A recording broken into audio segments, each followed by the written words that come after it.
गांव के पुराने हवेली का राज। गांव के कोने में एक पुरानी हवेली थी जिसे लोग भूतिया हवेली कहते थे। दशकों से वह खाली पड़ी थी।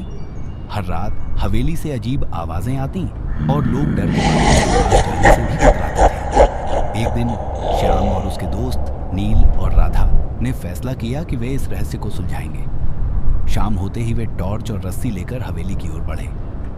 हवेली के अंदर अंधेरा और सन्नाटा था। दीवारों पर जाले और फर्श पर धूल जमा थी। चलते चलते उन्हें एक गुप्त दरवाजा दिखाई दिया। दरवाजा खोलते ही एक संकरी सुरंग मिली। नील ने कहा, शायद यही वह जगह है जहां लोग गायब होते हैं। सुरंग के भीतर से अजीब सी सरसराहट की आवाज आ रही थी। सुरंग के अंत में एक बड़ा कमरा था। कमरे के बीचों बीच एक तिजोरी थी जिस पर पुराने जमाने के निशान बने हुए थे। श्याम ने तिजोरी खोलने की कोशिश की। तभी अचानक एक परछाई उनके पीछे उभरी। राधा चीख पड़ी, यह क्या है? परछाई धीरे धीरे एक महिला की आकृति में बदल गई।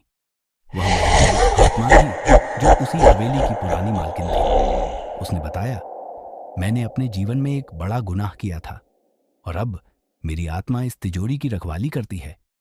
जो भी इसे छूने की कोशिश करता है उसे सजा मिलती है।